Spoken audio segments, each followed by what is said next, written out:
Good morning, everyone, and welcome to the class.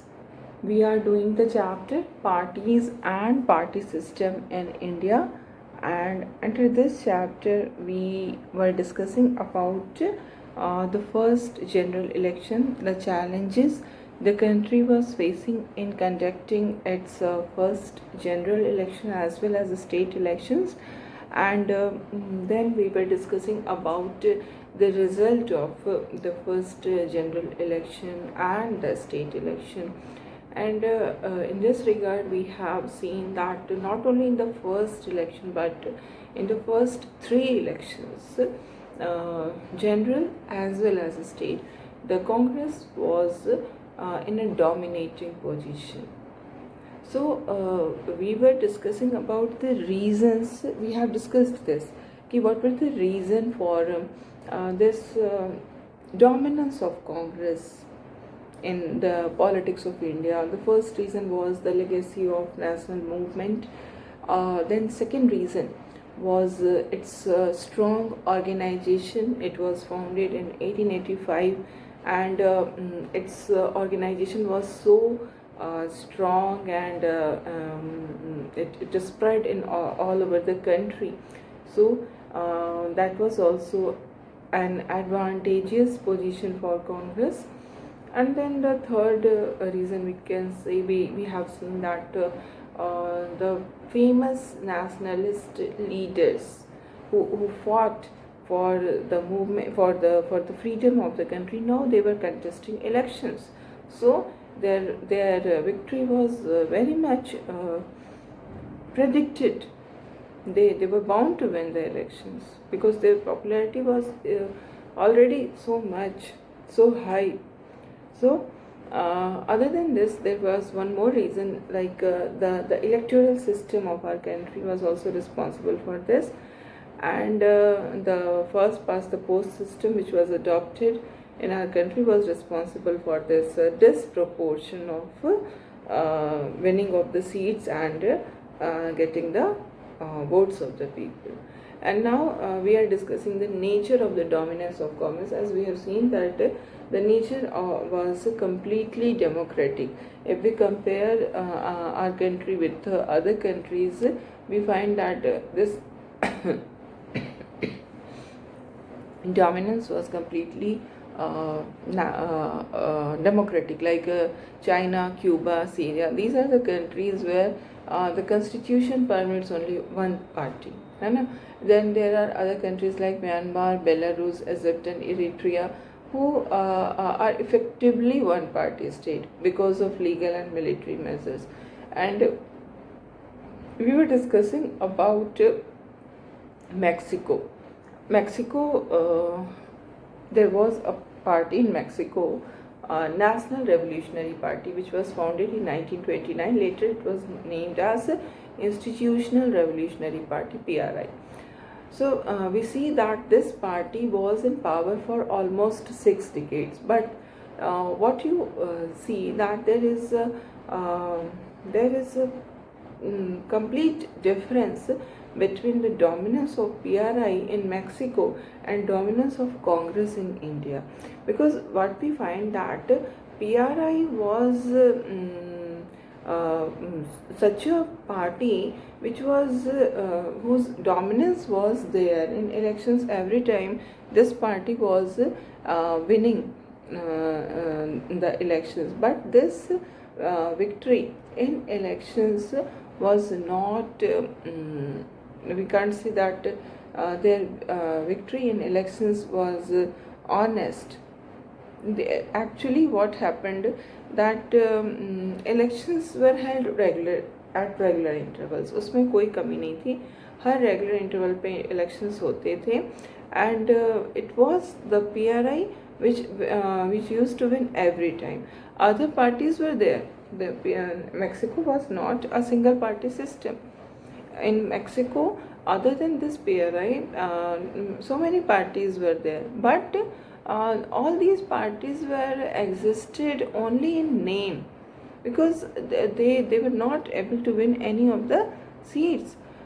So how this was happening? It was not happening because of the popularity of the PRI or because of people's vote. But actually what we find that the government used its power, misused its power, not used, we should say misused its power to manipulate things in such a way that only PRI will become victorious in elections. Like, first of all, we see that electoral rolls were operated in a manner so that the PRI will win. इस तरह से electoral laws operate किए जाते थे कि PRI ही जीतेगी, है ना. इलेक्शंस मैनिपुलेटेड होते थे, रिगिंग हो जाती थी बूथ्स पे, है ना. तो इस तरह से इलेक्शंस तो होते थे, but these elections were not free and fair. Multi party system था, but other parties were bound to lose the seats, they were bound to not to win any of the seats, क्योंकि सब कुछ manipulated था, है ना. तो इस तरह से फाइनली 2000 में जो प्रेसिडेंशियल इलेक्शन होता है उसमें ये हार जाती है PRI, और वन पार्टी जो डोमिनेंस था वो ख़त्म होता है. बट यहाँ की वन पार्टी डोमिनेंस और हमारी कंट्री की one party dominance completely different है, क्योंकि यहाँ पर हमारे यहाँ मल्टी पार्टी सिस्टम है, हमारे यहाँ रेगुलर इंटरवल्स पे इलेक्शंस होते हैं.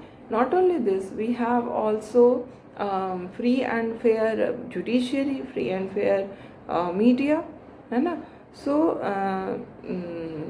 this dominance was completely democratic, and we can compare the nature of dominance of one party in our country with the dominance of African National Congress, ANC, in South Africa. When apartheid was ended, when South Africa became an independent country, then this ANC, African National Congress, became a dominant political party. Okay, and now we will see about this Congress as social and ideological coalition. This is very important to understand. Congress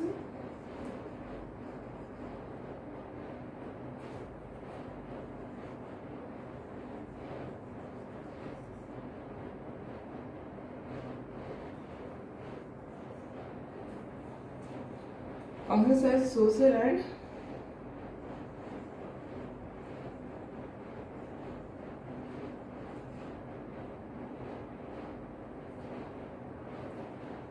ideological coalition. Here you must understand, यहाँ पर फिर से हम कांग्रेस के जो organisation है उसकी बात कर रहे हैं. कांग्रेस जो थी वो दोनों तरह से, अगर सोशल ग्रुप्स के हिसाब से भी देखें तो वो एक कोalition था, और आइडियोलॉजिकली भी देखें तो वो एक कोalition था. फर्स्ट ऑफ ऑल, इस कॉन्टेक्स्ट में हम कोalition का मतलब क्या समझ रहे हैं. What is कोalition? कोalition का मतलब हो रहा है कि डिफरेंट, अलग अलग, अगर हम सोशल कोalition देख रहे हैं, सोशल कोalition का मतलब क्या हुआ?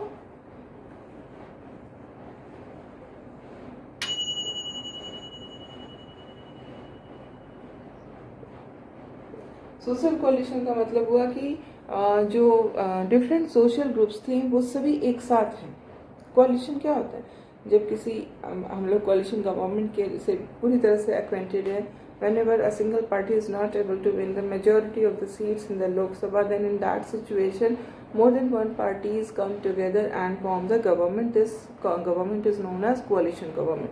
तो इसी तरह से जब हम सोशल कोalition कह रहे हैं, when we are saying social coalition, it means that different, not only different but opposite social groups are together in Congress. ठीक है. सोशल कोalition मतलब different and opposite social groups are existing together within the Congress. Okay, and जब हम कह रहे हैं ideological coalition,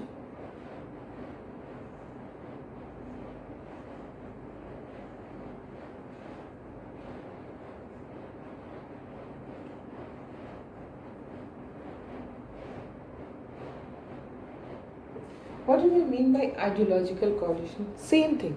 जैसे हमने सोशल कोalition में कहा कि different and opposite social groups are existing together in Congress.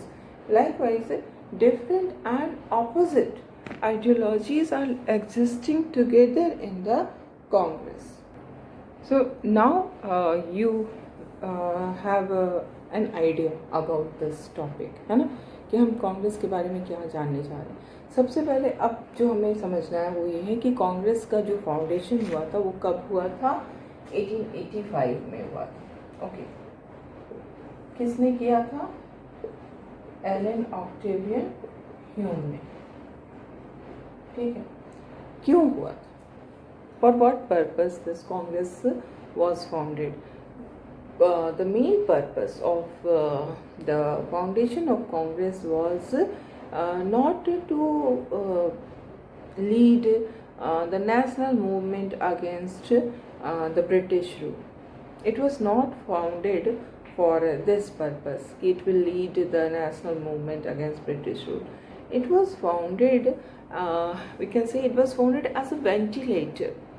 What is the function of the ventilator? In a room, ventilator, the position of ventilator is in the बिल्कुल upper side में होता है, ceiling के पास होती है. अब तो घरों में नहीं बनते हैं वेंटिलेटर्स, बट ये बहुत अच्छी चीज़ होती होना चाहिए. जो वेंटिलेटर्स होते हैं वो छत के पास होते, सीलिंग के पास होती है ना. तो व्हाट हैपन्स कि जैसे रूम के अंदर जो भी हवा है, गर्म हवा जब हो जाती है, पॉल्यूटेड हवा हो गई, बहुत देर से वो हवा बंद है कमरे के अंदर, खिड़कियां मान लो नहीं खुली हुई है, तो जो हवा गर्म हो जाती है, वो गर्म होने से क्या होता है, वो हल्की हो जाती है. गर्म हवा हल्की होके ऊपर चली जाती है ना. और जब वो ऊपर जाती है तो वेंटिलेटर से वो बाहर निकल जाती है. तो यहाँ क्या हुआ, हवा कम हो गया. तो अगर हम खिड़कियाँ खुली रखेंगे तो वो बाहर से ठंडी हवा आ जाती है. तो it's a kind of cycle जो है वो स्टार्ट हो जाता है. You can understand it. बहुत आसान है, ऐसा कुछ नहीं है. इससे हम समझेंगे कि कांग्रेस क्यों बना. ठीक है, तो ये जैसे हमारा कमरा है, दिस इज आवर रूम, है ना. अब ये रूम में हमारे यहाँ पर वेंटिलेटर बना हुआ है. ठीक है, और ये हमारा खिड़की है, विंडो है यहाँ. ठीक है, यहाँ पे डोर है. अब क्या होगा, जो कमरे के अंदर की जो पॉल्यूटेड हवा है, जो गर्म हो जाती है, वो गर्म होकर हल्की होकर ऊपर जाएगी और यहाँ से ये बाहर निकल जाएगी, है ना. और इधर से ठंडी हवा और फ्रेश हवा जिसको हम कहेंगे, वो रूम में एंटर कर जाएगी. तो रूम का जो टेम्परेचर है वो मेंटेन रहेगा, अच्छा लगेगा हमें, फ्रेश हम फील करेंगे बिकॉज ऑफ वेंटिलेटर. तो अब ये वेंटिलेटर के ही फॉर्म में एक्चुअली कांग्रेस का फाउंडेशन हुआ था. कांग्रेस इसलिए बनी थी ताकि जो गवर्नमेंट है, ब्रिटिश गवर्नमेंट है, उसके वो जो कुछ भी डिसीजंस ले रही है उसके अगेंस्ट लोगों का क्या सोचना है, लोगों के क्या डिमांड्स हैं, उससे ब्रिटिश गवर्नमेंट को अवेयर कराया जा सके, ताकि ब्रिटिश गवर्नमेंट अपने अंदर कुछ इम्प्रूवमेंट ला सके और लोगों के डिससेटिस्फैक्शन को कम किया जा सके टू सम एक्सटेंट. ठीक है, तो ये क्या है, जो लोगों का डिससेटिस्फैक्शन है, that is like hot air, है ना. हॉट एयर की तरह वो गर्म जो डिससेटिस्फैक्शन है वो है. अब अगर ये डिससेटिस्फैक्शन को निकलने का मौका नहीं मिलेगा तो क्या होगा, ये एक बार जब बहुत दिनों तक बिल्डअप होता जाएगा तो फिर एक बार वो बहुत बुरी तरह से निकलता है. तो वेंटिलेटर के थ्रू जैसे गर्म हवा निकलती जा रही है, वैसे ही कांग्रेस के थ्रू जो एजुकेटेड क्लास है ना, जो सोसाइटी में इंडियन एजुकेटेड इंडियन है, प्रोफेशनल्स हैं, कमर्शियल क्लासेस हैं, वो उनकी व्यूज़ के बारे में पता चलेगा कांग्रेस के थ्रू, है ना. और उनके जो डिमांड्स हैं, उनके जो डिससेटिस्फैक्शन है वो पता चलेगा. और जब वो मिलेंगे कांग्रेस के अंदर, अपने डिमांड्स की बात करेंगे, अपने डिससेटिस्फैक्शन की बात करेंगे, तो ये चीज़ें गवर्नमेंट तक जाएंगी और गवर्नमेंट फिर उसके अकॉर्डिंगली अपने अंदर कुछ हद तक इम्प्रूवमेंट लाएगा, जिससे लोगों का डिससेटिस्फैक्शन कम हो जाएगा. तो ये डिससेटिस्फैक्शन निकल जाएगा क्योंकि गवर्नमेंट जो है वो नए नए चीज़ें, नए नए इम्प्रूवमेंट्स ले आएंगे। इसी पर्पज़ से ये बना था, है ना। और प्राइमरली जो कांग्रेस था वो एजुकेटेड लोगों का ही ग्रुप हुआ करता था। इंग्लिश स्पीकिंग जो बहुत छोटा सा ग्रुप जो कि इंग्लिश स्पीकिंग था उस समय, एलीट ग्रुप था, वही इसके मेंबर हुआ करते थे। प्रोफेशनल और कमर्शियल क्लासेस जो थे वो इसके मेंबर हुआ करते थे, है ना। लेकिन आगे चलकर अगर 1885 के बाद आगे हम देखते हैं तो जो डेवलपमेंट्स हुआ, उन डेवलपमेंट्स में कांग्रेस जो है वो पूरे के पूरे इंडिया के नेशनल मूवमेंट की लीडरशिप उसके हाथों में आ गई, है ना।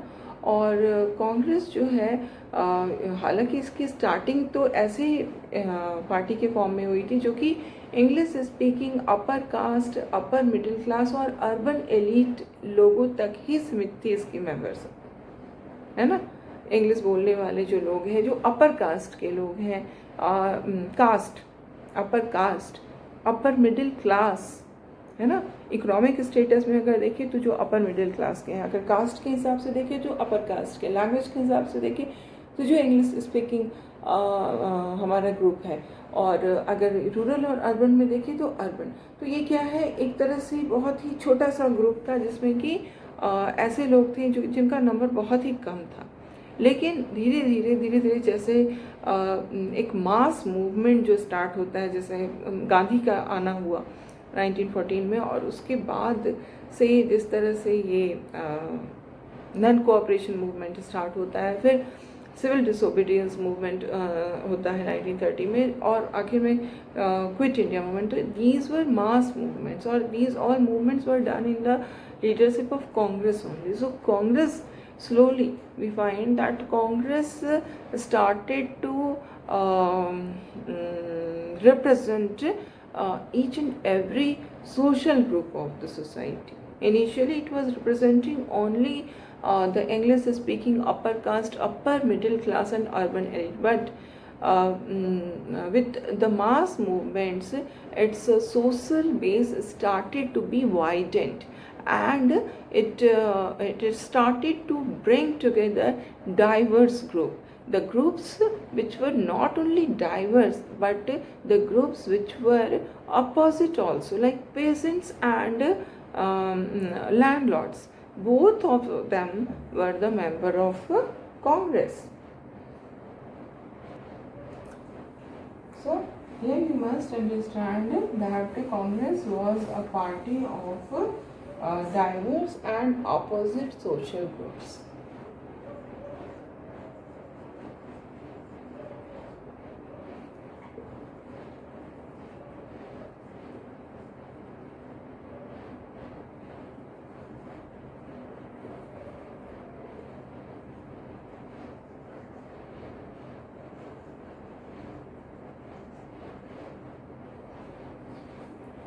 So, like peasants and zamindar, both of them were the member of Congress, है ना। अगर देखें तो इन दोनों का इंटरेस्ट एक दूसरे से बिल्कुल अपोजिट है। पेजेंट्स हमेशा चाहेंगे उनके जो इंटरेस्ट होंगे वो जमींदार के इंटरेस्ट से क्लास करेगा। इसी तरह से workers, mill workers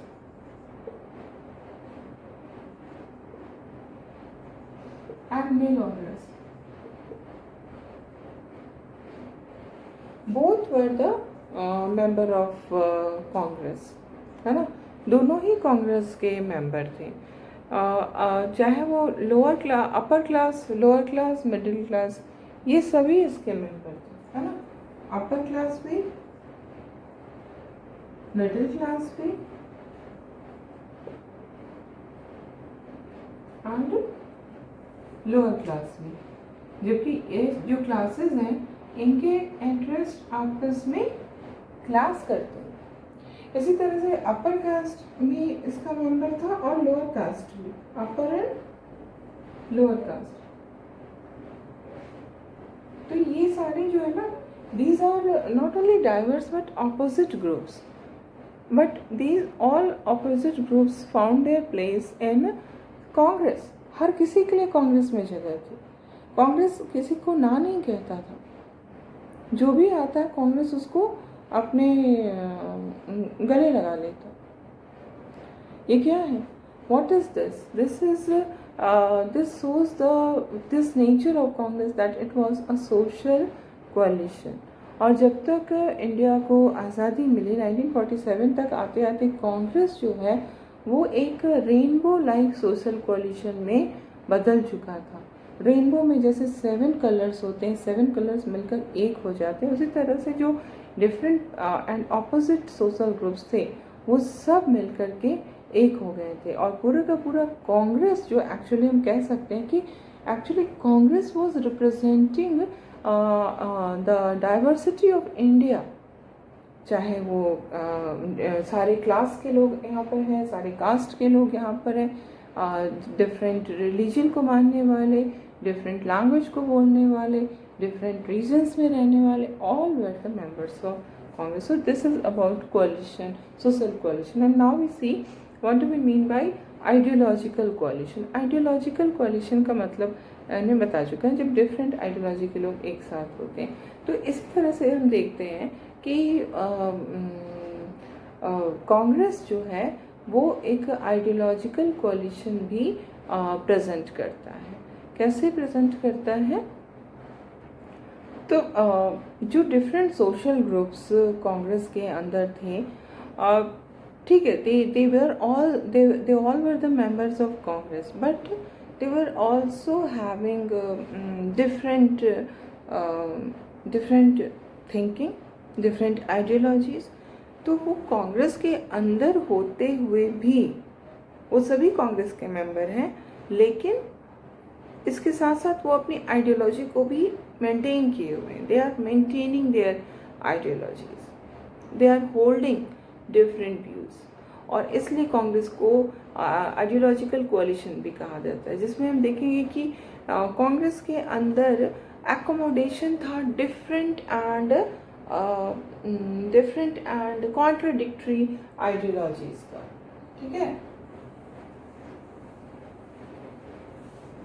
diverse and contradictory, जो आपस में जिनमें बिल्कुल भी नहीं बनती थी, ऐसे आइडियोलॉजी वाले लोग भी इसके मेंबर थे। डाइवर्स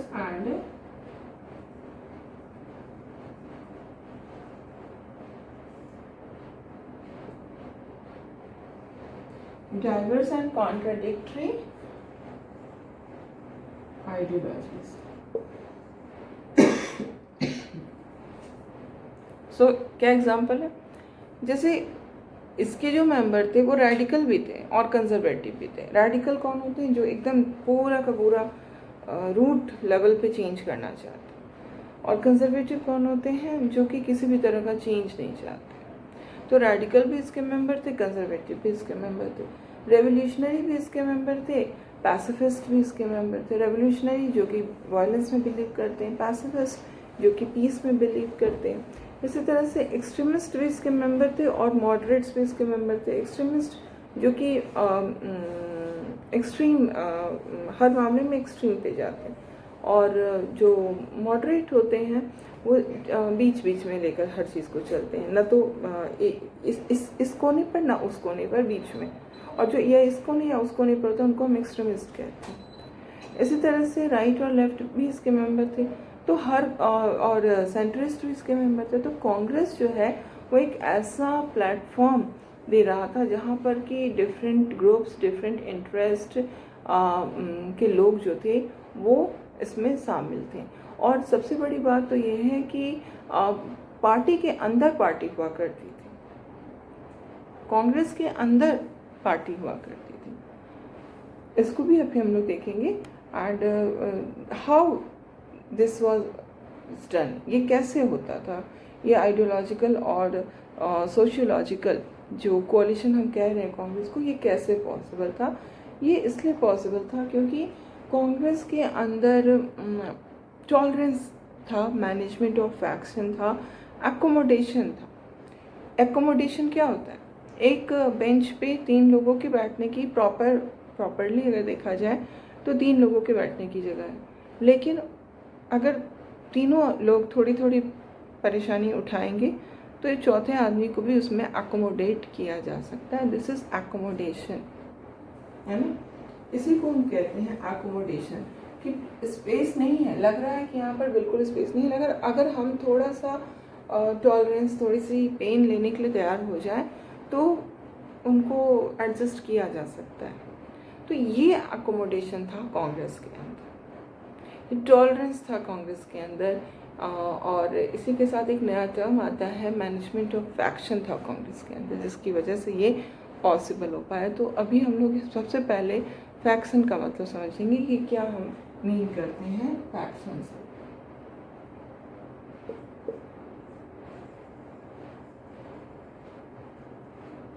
टॉलरेंस एंड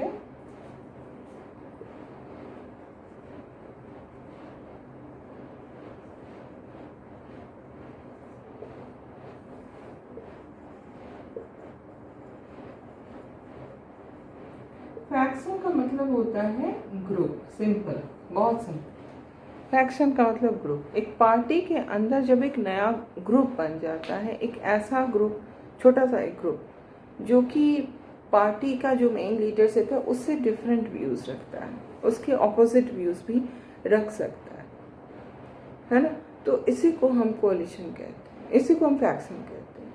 अब कांग्रेस के अंदर ऐसे बहुत सारे फैक्शंस हुआ करते थे, इसीलिए इसको हम कांग्रेस को कोalition लाइक कैरेक्टर कह रहे हैं। Like these factions people or the members of the Congress who were the members of these factions, they were having different ideology, opposite ideology, contradictory ideology, but still they were they all were a part of a single party. So this is the coalition like character of Congress. Party के अंदर party हुआ करती थी। ऐसे party है Swaraj party थी, जो कि पार्टी कांग्रेस के अंदर वो पार्टी थी। ये बहुत ही यूनिक फीचर है कांग्रेस का, जिसकी वजह से ही कांग्रेस का कोalition लाइक कैरेक्टर जो है वो प्रिवेल किया, और जिसकी वजह से कांग्रेस का सपोर्ट बेस इतना ज़्यादा बढ़ा रहा। हर कोई कांग्रेस को सपोर्ट करने के लिए कोई ना कोई रीज़न ढूंढ लेता था, है ना।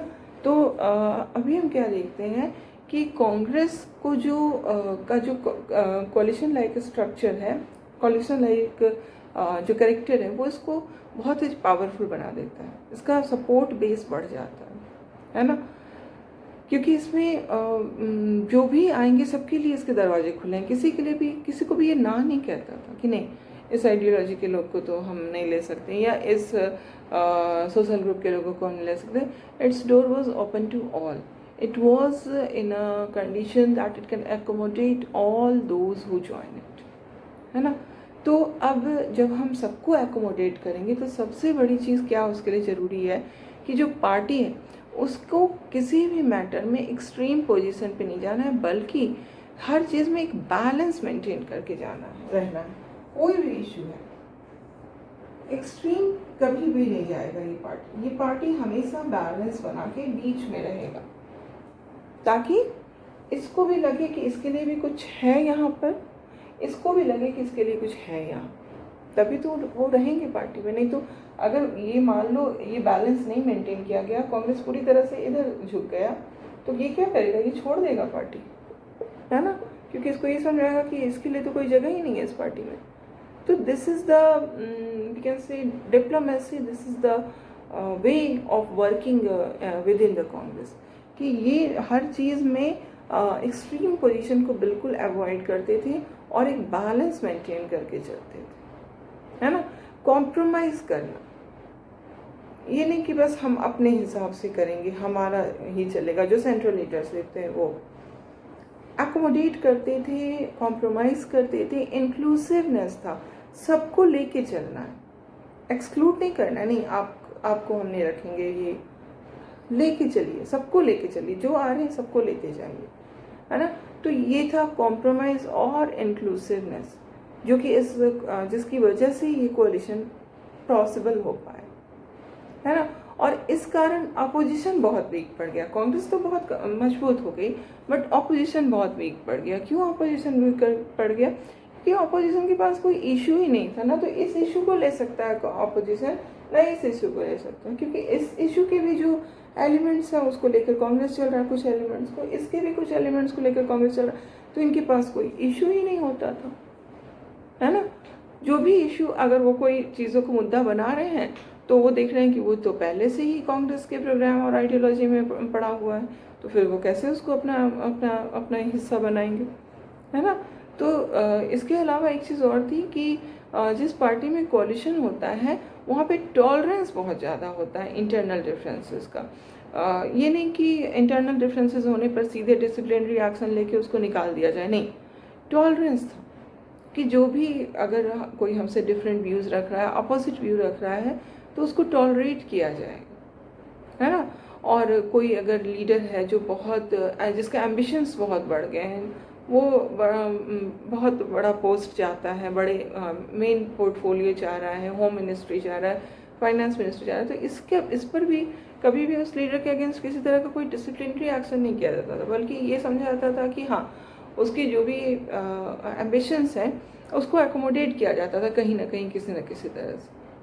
तो ये दोनों चीज़ें जो है, ये जो एकोमोडेशन हम कह रहे हैं, टॉलरेंस कह रहे हैं, इंक्लूसिवनेस कह रहे हैं, ये सारा कुछ कांग्रेस उसी समय से स्टार्ट था जबकि वो नेशनल मूवमेंट में लीडरशिप कर रहा था, है ना। क्योंकि उसको उस समय गांधी जो थे, Gandhi was the actually leader of this Congress. तो गांधी का यही व्यू था कि सबको लेकर चले, क्योंकि उनको सपोर्ट बेस बढ़ाना था। अंग्रेजों के अगेंस्ट जो लड़ाई थी उसमें अपनी मजबूती दिखानी थी। तो कैसे मजबूत बनेंगे, जब सपोर्ट बेस बढ़ेगा, ज़्यादा से ज़्यादा लोग हमारे साथ आएंगे। तो ये जो नेचर कांग्रेस का हमको दिख रहा है वो एक्चुअली इंडिपेंडेंस के पहले से ही, नेशनल मूवमेंट के दौरान ही ये बन चुका था। So this is all for today. We will continue this discussion in the next class.